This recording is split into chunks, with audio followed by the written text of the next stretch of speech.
আপনি বা আপনার সন্তান কি বোর্ডে দূরের লেখা স্পষ্ট দেখতে পান না, অথচ মোবাইল বা বই একদম পরিষ্কার দেখেন, তাই তো? তাহলে সতর্ক হন, এটি হতে পারে মায়োপিয়া, একটি দৃষ্টি সমস্যা যা আজকাল আশঙ্কাজনকভাবে দ্রুত বাড়ছে। মায়োপিয়া হলো চোখের সবচেয়ে অন্যতম দৃষ্টি সমস্যাগুলোর একটি, যেখানে কাছের জিনিস স্পষ্ট দেখা যায় কিন্তু দূরের জিনিস ঝাপসা হয়ে যায়। এই সমস্যাটি এখন শুধু বড়দের নয়, আজকাল ছোট ছোট স্কুল পড়ুয়া বাচ্চাদের মধ্যেও ভয়ঙ্কর হারে বাড়ছে।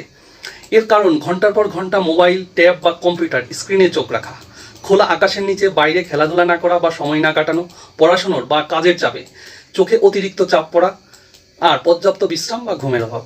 কিন্তু মায়োপিয়া হলে কি কি সমস্যা হয় জানেন?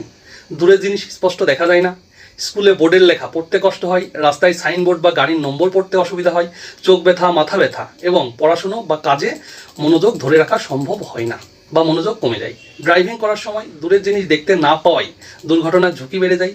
তবে সুসংবাদ হলো মায়োপিয়া সহজেই নিয়ন্ত্রণ করা যায় সময় মতো চোখ পরীক্ষা করে, যদি সঠিক চশমা বা কন্ট্যাক্ট লেন্স ব্যবহার করা হয় এবং প্রয়োজনে বিশেষ চিকিৎসা বা থেরাপি নেওয়া হয়। শিশুদের ক্ষেত্রে সময় মতো চোখ পরীক্ষা এবং নিয়মিত বাইরে প্রকৃতির আলোয় সময় কাটানো বা খেলাধুলা করা দুটোই শিশুদের চোখের সমস্যার ঝুঁকি অনেকটাই কমাতে সাহায্য করে।